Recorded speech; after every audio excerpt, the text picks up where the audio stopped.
Bismillahirrahmanirrahim. Assalamu alaikum. Welcome to the course of Thermodynamics 1, and this is our lecture number 7. So in lecture number 7 we will discuss first law of the thermodynamics, its derivation and its applications. So far we have considered the various forms of the energy such as heat Q, work W, and the total energy E individually, and no attempt is made to relate them with each other during a process. In the previous 6 lectures, we have seen that what is Q, that is heat, what is work done, how is work done by the system, and on the system, what is the total energy. But we have not seen that the relation between these three properties with each other, how the conversions are possible. So the first law of thermodynamics, as we see and we know, that it is basically the conservation of the energy principle that provides the sound basis for studying the relationships among the various forms of the energy and their interactions, like interaction between Q, W and total energy E. So based upon the experimental observations, the first law of the thermodynamics states that energy can neither be created nor be destroyed during a process, it can only change the form.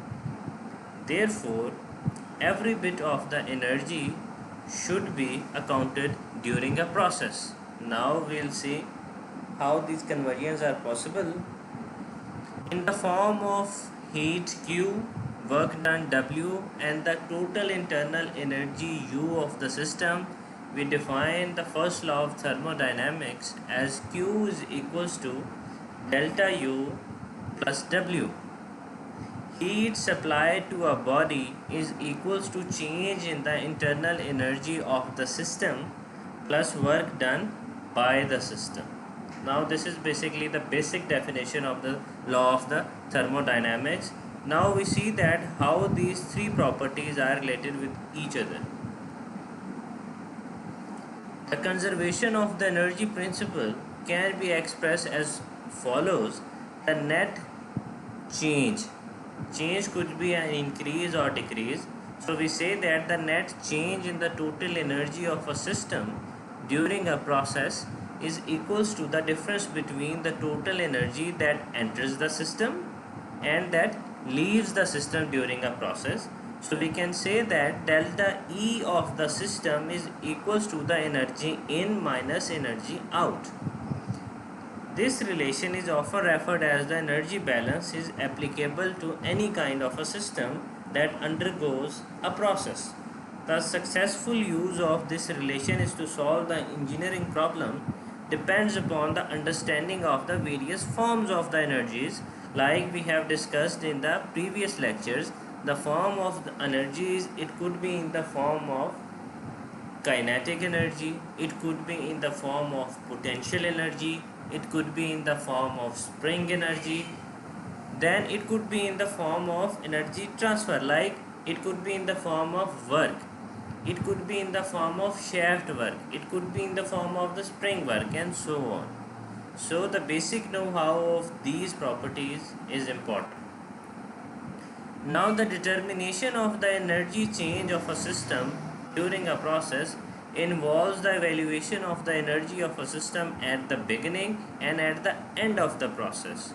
And by taking the difference, we can say the net energy change delta E of the system is equals to the energy at the final state E of F or E of 2 minus energy at the initial state E of initial or E of 1. So delta E of the system is equals to final minus initial or E2 minus E1. Now the mechanisms of the energy transfer. Energy can be transferred to or from a system in three forms. It could be transferred in the form of heat, that is the visible form of the energy transfer. It could be in the form of work, that is basically the mechanical form of the energy transfer, and then as a mass flow, that basically concerned with the flowing fluids. So energy transfer is possible in three forms: heat, work and mass flow. Energy interactions are recognized as a system boundary as they crosses it. When heat, work or the mass flow crosses the boundary of some system, then we can say that there is some kind of energy interaction, and they represent the energy gained or lost by the system during the process. If there is a gain in the energy, the value must be positive, and if the value of heat, work or the mass flow is negative, it means the energy have been lost by the system. Only two forms of the energy interaction associated with the fixed mass or the closed system are heat and work. That is important. The mode of transfer of heat in the form in the mode of transfer of energy in the form of heat and work are related with the closed system, because the mass only crosses the boundary of a system when the system has an open system. Now heat transfer Q. Heat transfer to a system increases the energy of the molecules, thus the internal energy of the system. And the heat transfer from a system, that is basically heat loss, decreases its energy and also the molecular energy or the internal energy. So we can say that heat transfer to a system is positive because of the heat gain, and heat transfer from a system is negative because of the heat loss. Now the work transfer W. An energy interaction that is not caused by the temperature difference between a system and its surroundings is known as work transfer. For example, a rising piston of a car or a rotating shaft in an industry and an electric wire crossing the system boundaries, these are all associated with the work interactions. Work transfer to a system, or we can say that work done on a system increases the energy of the system, and the work transfer from a system, like work done by the system, decreases the energy. And since energy transfer, because of the work done by the system, energy transfer out as a work comes from the energy that is contained within a system. Car engines and hydraulic engines, steam or the gas turbines produce work, while the pumps and the mixtures consumes the work. As I have said, the work transfer is basically the mechanical forms of the energy. So the devices like the car engines, hydraulics, steam or the gas turbine, they basically consumes the energy, and as a result their output is basically the mechanical form of the energy. They produce the work, their output is the work. And the devices like the pumps and the compressors, they basically consumes the work output. So because of that, we can say that these are the devices that consumes the work, and the prime movers like cars and the steam turbines are the devices that produces the work. Now the mass flow M. The mass flow in and out of a system serves as an additional mechanism of the energy transfer. When mass enters a system, the energy of the system increases because the mass carries energy with itself. Likewise, when some mass leaves the system, the energy contained within a system decreases because the leaving mass takes out the energy as well. For example, when some hot water is taken out from the water heater and it is replaced by the same amount of cold water, the energy content of the hot water inside the tank decreases because of the mass that have been taken out. Nothing that energy can be transferred in the form of heat, work and mass, that the net transfer of the quantity is equals to the difference between the amount of transferred in and amount out. What does it mean? It means we have a basic relation for the energy. Delta E of the system, that is equals to the energy in minus energy out of the system, is equals to the heat, work and mass. It would be equals to Q in minus Q out plus W in minus W out plus mass in minus mass out. Here it is explained that the subscripts in and out denote the quantities that enter and leaves the system respectively. All the six quantities on the right hand side of the equation represents the amounts, and thus they are the positive quantities. The direction of the energy transfer is described by the subscript in and out.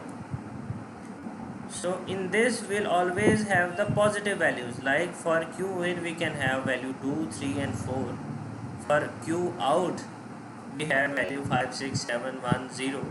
So this basically sign is denoting the direction of the energy. So we are basically not concerned with the energy. Basically what I am trying to say that if Q in has some value and Q out has some value, this negative sign is indicated the direction. So in the quantity we only have to put the positive values. Now heat transfer Q is 0 for an adiabatic process. In an adiabatic process, no heat is supplied to the system. So the Q is 0. The work transfer W is 0 for a system that involves no work interaction. The system in which the work done is 0, the value of W is 0. And the energy transport with mass, E mass is 0 for the system that involves no flow across the boundaries. Like in closed system, no mass comes in and no mass comes out, so the value of the E mass is also 0 for those systems.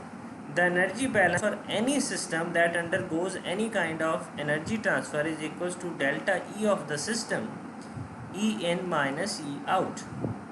Now in the form of rate, when you divide all these quantities by time, it becomes the rate transfer. Like E in divided by delta T, it will becomes E dot. So in the form of rate, delta E divided by dt of the system is equals to E dot in minus E dot out. For constant rate, the total quantities during a time interval t are related to the quantities as per unit time, like Q is equals to Q rate into delta t, W is equals to W rate into delta t, and delta E is equals to dE over dt multiplied by delta t. The energy balance can also be expressed in terms of per unit mass. When we divide the whole equation by mass, it will become smaller E in minus smaller E out is equals to delta E of the system, and the units will be in the form of kilojoule per kg. Now if the quantities or the energy transfer is so much smaller, we can also take the differential, or we can express them in the form of partials, like partial E in minus partial E out is equals to dE of the system. Now for a closed system that undergoes a cycle, initial and final states are identical. It means that E2 is equals to E1. This is basically a closed system. So in that case, delta E is 0. In this case, heat is equals to the work. So net heat is equals to the net work done. We can say that the W net out is equals to Q net in. It means that the net work output is equals to the net heat supplied to the system. Now here is a numerical problem. The statement is a rigid tank contains a hot fluid that is cooled by steering the paddle wheel. This is basically the paddle wheel. Initially, the internal energy of the fluid is 800 kilojoule.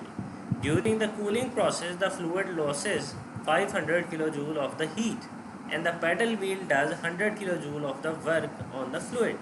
Determine the final internal energy of the fluid, neglecting the energy stored within the paddle. Now we'll see the data. Here he has given us the internal energy of the fluid, that is 800 kilojoule. The internal energy initially U1 is 800. Now the heat loss is basically 500, so Q is equals to 500 and the W is basically 100. So we are concerned to find out the final internal energy U2. As we see that from the relation of the first law of thermodynamics, delta U is equals to W minus Q. Here U2 minus U1 is equals to W minus Q. Here the value of W is 100. Value of the heat supplied is 500. U2 will determine and U1 is 800, and after simplifying the value is 400 kilojoule. This is the answer of the numerical. Now the conservation of energy and the first law. Now we see that how the energy is being conserved. The concept of the energy and the hypothesis that it can neither be created nor be destroyed was developed by the scientists in the early past of the 19th centuries, and it became known the principle of the conservation of the energy. The first law of thermodynamics is merely one statement of its general principle with a particular reference to the thermal energy, that is heat, and the mechanical energy, that is basically work. When a system undergoes a complete thermodynamic cycle, the intrinsic energy of the system is same at the beginning and at the end of the cycle. During the various processes that take up the cycle, work is done or by the fluid and heat is supplied or the rejected. The net input of the work is equals to summation W, and the net heat supplied is given as summation Q, where the summation represents the sum of the complete cycle. Since the intrinsic energy of the system is unchanged, so the first law of thermodynamics states, when a system undergoes a complete thermodynamic cycle, it means the final and the initial states coincides. Then the net heat supplied to the system from its surroundings, that is del or summation Q, net heat supplied, and plus net work input to the system from its surrounding must be equal to 0. During a cycle, it states that the summation of Q plus summation of W is equals to 0. This is the conservation of the energy principle, and this is basically its form. Now we see that how that is applicable. In a certain steam power plant, the turbine develops 1000 kilowatts of energy for the work. The heat supplied to the steam in the boiler is 2800 kilojoule per kg, and the heat rejected by the steam to the cooling water is 2100 kilojoule per kg. Feed water pump requires the energy that is 5 kilowatts. Calculate the steam flow rate m dot. Now steam power plant basically operates on a steam power plant cycle. These four are basically the basic components of a steam power plant. Number one is the boiler, in which heat is supplied, Q in, heat is supplied to the boiler. Here the water is converted into the superheated steam. It goes to the turbine. It will expand upon the blades of the turbine. Now when it expands upon the blades of the turbine, it will do some work output. After doing the work on the shaft, the steam, low pressure steam, goes into the condenser, where the steam is again converted into the liquid, because it is the condenser is basically a heat exchanger. Now the steam is condensed back into the liquid. It means will reject the heat into the environment, and after the condenser it will goes back to the feed pump. In the feed pump, basically we lift the water to the boiler. So basically we are supplying work input to the feed pump, so it will supply the water to the boiler, so it will complete a cycle. So it is according to the conservation of energy principle, and it is a complete cycle. So the governing equation would be same, summation Q plus summation W is equals to 0. Now we are concerned to determine basically the mass flow rate. So the summation del Q plus summation del W, delta sign is basically indicating here the flow rate, or we can also write it as summation Q dot plus summation W dot is equals to 0. Now as I have explained you from this schematic, this cycle is shown diagram. A boundary is shown which encompasses the entire power plant. Strictly, this boundary should be thought of an working fluid is within this boundary. Now, according to the given statement, we'll see again a steam power plant. The turbine develops 1000 kilowatt. It means the work output from the turbine is 1000. The heat supplied to the steam in the boiler Q in is basically 2800 kilojoule, and heat rejected in the condenser is 2100 kilojoule, like here. So net change in heat is equals to Q in minus Q out, 2800 minus 2100, that is 700 kilojoule per kg. As we are concerned to find the mass flow rate, let the steam flow mass m dot is equals to kg per second. So from simple equation it will becomes the mass equation. Summation dq is equals to 700 into mass m dot, like this, and kilojoule per kg will be multiplied by the kg per second. It will becomes kilowatt. So 700 m into kilowatts. This is basically summation dq. Now summation dw. Work output is 1000 and work input is basically feed water pump is 5 kilowatts. So 5 minus 100, that is basically minus 995 kilowatt. Now the units are same, so we can equate these two quantities. Here the units were kilojoule per kg. Here for work the units are kilowatt. So to equate them, to have the same units, we have multiplied kilojoule per kg with mass, so the units becomes kilowatt. Now 700 mass, that is from dq, minus 995, that was from summation dw, we have put in first law of thermodynamics equation. Now that is equals to 0. From that we are simplifying. Here the mass flow rate is basically 1.421 kilojoule per second. This is the steam flow rate that is required. Now the non-flow equation.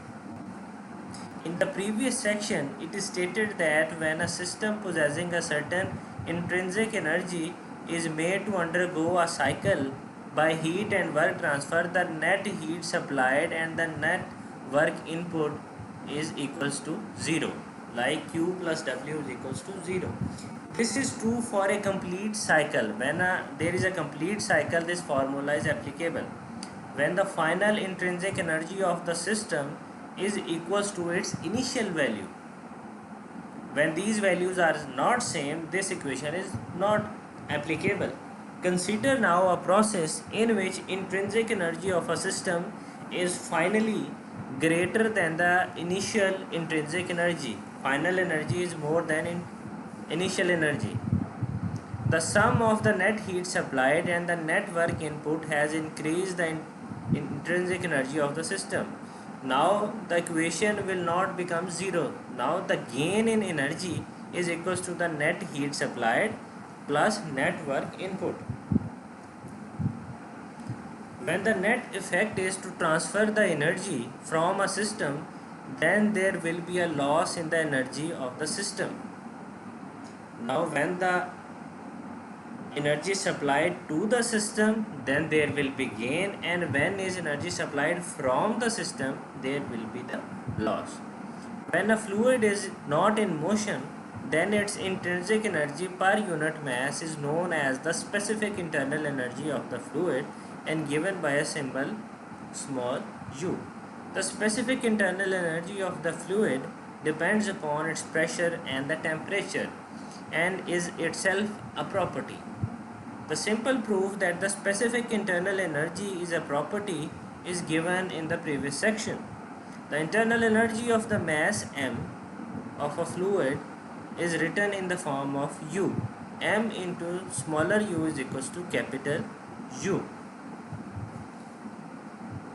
We'll divide the internal energy by mass, then it will become the specific internal energy.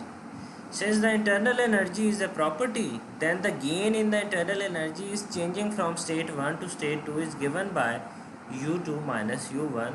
So for a non-flow equation, the first law takes its final form, that is U2 minus U1, which is equal to summation 1 to 2 dq plus summation 1 to 2 dw.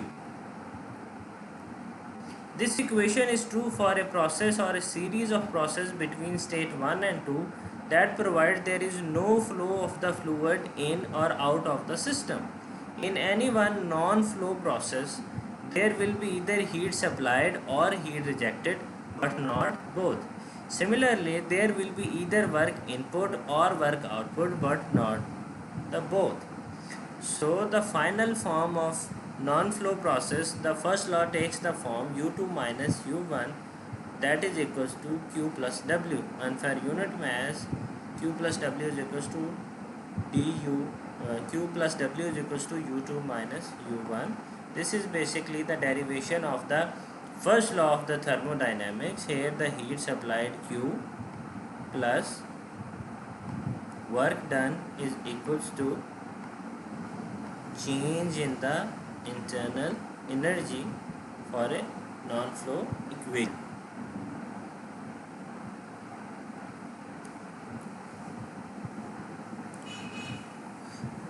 This equation is known as the non-flow equation, and it is very often written in the differential form when the transfers, heat transfer, work transfer are very small. For a small amount of heat supplied dq and the small amount of the work done dw, a small gain will be seen in the internal energy, that is del u. So dq plus dw equals to du. Here we have a numerical problem. Now the statement is, in the compression stroke, here is a single stroke, is a compression process, a single process in which state is changing from 1 to 2. So we'll modify the numerical into the non-flow equation. Now in a compression stroke of an internal combustion engine, heat rejected to the cooling water Q with a negative sign because heat is being rejected is minus 45 kilojoule per kg. Now the work input W is basically equals to 90 kilojoule per kg. Calculate change in the specific internal energy of a working fluid and tell whether it's a gain or it's a loss. Now change in internal energy U2, sorry I'll take the laser. Now Q is equals to minus 45, negative sign because the heat is rejected. W is equals to 90. Now using the non-flow equations, U2 minus U1 is equals to Q plus W. Minus 45 plus 90, that is equals to 45 with the positive sign. So there is a gain in the internal energy of the system by the value 45 kilojoule per kg. Next question is, in a cylinder of an air motor, the compressed air has a specific internal energy 420 kilojoule per kg at the beginning of the expansion and the specific internal energy 200 at the end of the expansion. Calculate the heat flow to or from the cylinder when the work is done during the expansion is 100 kilojoule per kg. Now again, expansion is also a single process which is taking place between two states, state 1 and state 2. So this question will also be modified into a non-flow equation. Here U1 is basically 420 and U2 is basically 200. W is basically 100 we have to calculate the heat supplied. Here the work is done by the air during the expansion. So work is done by the system, because of that the internal energy of the system decreases, so we will take the value of work as minus, because work is done on the system is taken as positive and by the system is taken as negative. So in a equation q plus w u2 minus u1, q we are here to determine minus 100 degree, 100, that is equals to u2 200 minus u1 420. The final value of q with the negative sign is minus 120 kilojoule per kg. So the heat rejected by the air is basically 120 kilojoule per kg. Because of the expansion process, work is done by the system and heat is released into the surroundings from the system. So as the heat is rejected, so the final value of the Q would be with a negative sign.